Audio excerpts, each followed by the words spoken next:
乌军袭击莫斯科最大机场，5000乌军攻入布良斯克。乌军发动2025最大反攻，3天重夺托列茨克。乌军利用无人机优势，疯狂摧毁俄军前线指挥部和弹药库。乌克兰公布2月战况统计，俄军为躲避乌军无人机打击，开始买战车。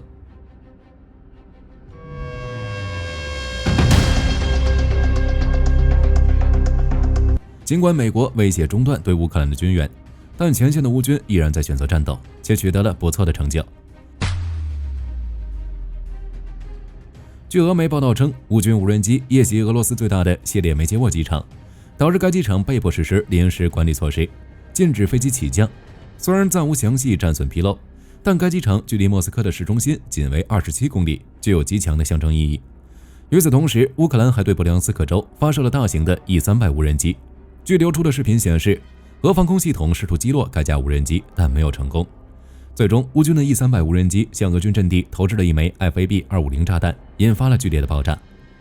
在地面战场，乌军第12旅等部队共计5000余人攻入布良斯克州，击溃谢佩特布良斯基森林地区的俄军后，目前开始向塞夫斯克和苏泽姆卡方向推进，似乎在开辟第二战场。上期提到的对白别缪兹卡一带的进攻有了新进展。据乌总参谋部报告显示，乌军率先打击了俄军的一个临时指挥部，接着又摧毁了俄军武器库和通信设备，并表示在战斗中消灭了12名俄罗斯安全局的官员。俄方媒体则表示，此役乌克兰动用空军发动了袭击，而非地面阵地被突破。同时，这也表明乌军对俄罗斯境内的行动正越发频繁。或许接下来乌克兰会将库尔斯克和布良斯克行动结合起来。库尔斯克战场，乌军在斯维尔德利科沃西南方向重新占领了2平方公里的控制区。期间，俄军第51空降团还试图通过切断阿尔柏公路来延缓乌军进攻，但被苏美赶来增援的乌军击溃。在尼科尔斯基村被包围1个多星期的俄朝联军已开始出现投降。此外，据美国战争研究所3月1日报道称，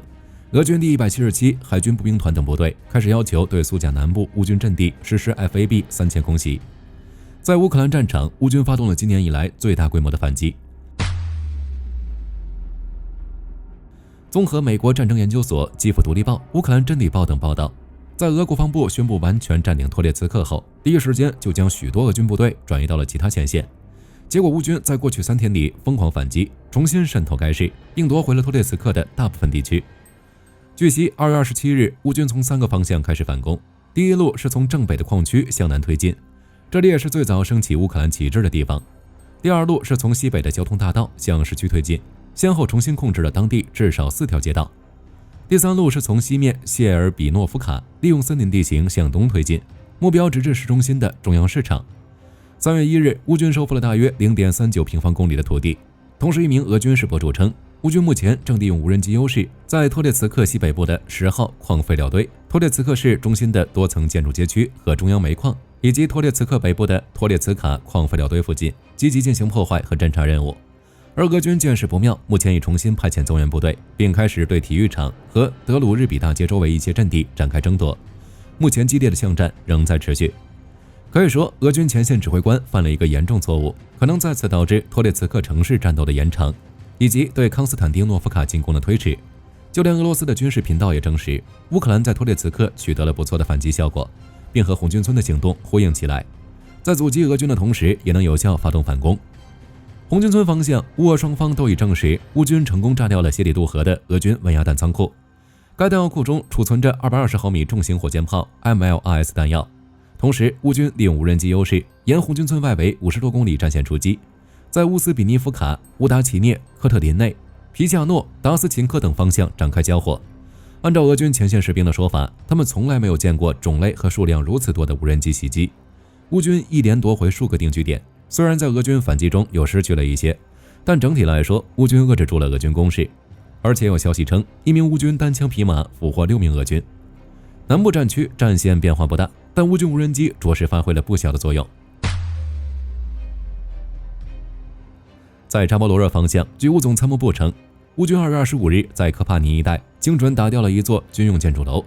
现已证实，该建筑是俄军第1429摩托化步兵团的一个指挥中心，且长期充当俄军无人机的发射场，但现在已经被乌军成功击毁，里面的设备也被破坏，再难发起有效的威胁。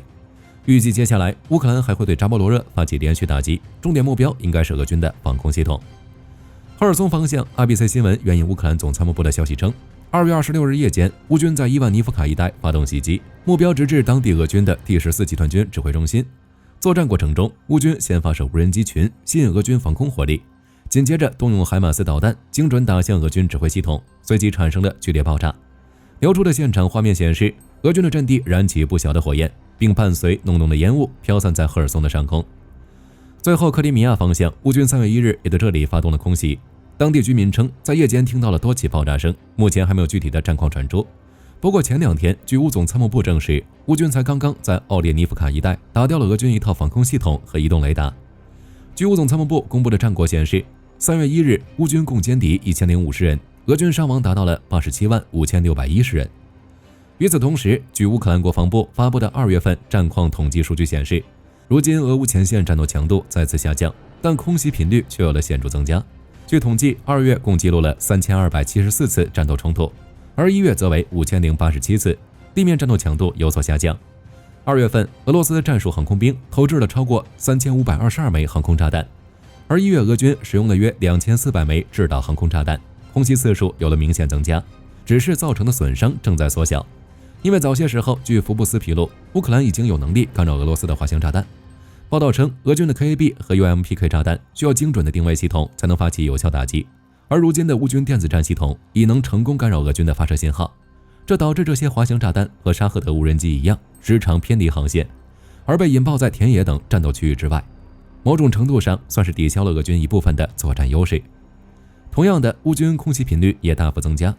如俄军为了躲避乌克兰无人机的打击，已开始想方设法进行躲避和拦击。如除了此前提到的在公路两侧或战车上安装拦截网外，现在俄军更是将战车埋入地下来躲避打击。据国防快报3月2日报道，俄军开始将245自行火炮积极分散，并埋入地下掩体，极大增强了在对抗反炮兵火力和攻击无人机时的生存能力。只不过原本机动战车成了固定炮台，能力被大大限制，且在战斗过程中挖掘一个足够保护的地下掩体是一件极为耗时的过程，容易遗失战机。此外，整个2月，乌军共歼敌36570人，摧毁俄军1415套火炮系统、331辆坦克、596辆装甲战斗车辆以及3472辆汽车和油罐车。乌军于2022年11月起，以纳萨姆斯防空系统已摧毁约900个空中目标，整体拦截率高达94%，其中拦截目标有一半以上都是巡航导弹，包括 KH-59、KH-69、KH-101、KH-555以及口径和伊斯坎德尔 K 等型号。纳萨姆斯防空系统由美国、挪威联合研发，具备与空军弹药共通的部署优势，能够发射 AM-9X 导弹、RIRS-TSLS 导弹、AM-120 导弹等，可有效提前击毁战机、巡航导弹等空中威胁。另一方面，据国防邮报报道，挪威近日还与美国签约采购155毫米口径弹药所使用的 M1156A1 精确导引套件，总价值约1.3亿美元。报道称，这款套件能够使传统弹药获得 GPS 导引能力，从而大幅提升火炮系统打击的精准度与可靠性。此外，为了适应复杂的现代化战场，这款套件还整合了美国军用天线，具备反干扰能力。据挪威军方表示，待未来交付后，这批套件将整合于该国28座 K9 自走炮上，借此提升其地面单位的综合战力。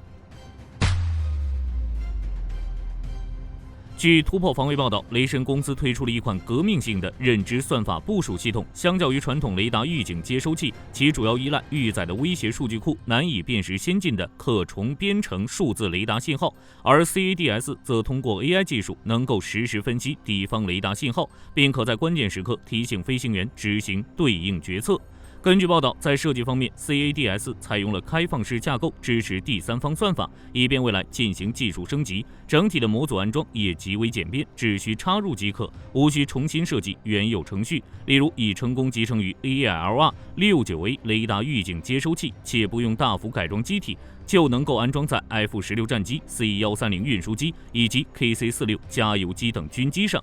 据雷神公司表示，目前已与美国空军国民兵合作，在 F-16战机上完成了相关的飞行测试。测试过程中 ，CADS 成功运行3种雷达分析算法，后续将继续开展实机测试，并持续到今年年底。此外，根据雷神公司计划 ，CADS 未来的升级方向将从单纯辨识敌方信号转向主动电子反制，使战机面对未知威胁时能实时制定反制措施，以摆脱对地面单位分析数据的依赖。好了，本期节目到这里就结束了。尽管面对重重困难，乌军依旧在守护自己的家园。关注火力军，不错过每一个热点。我们下期再见。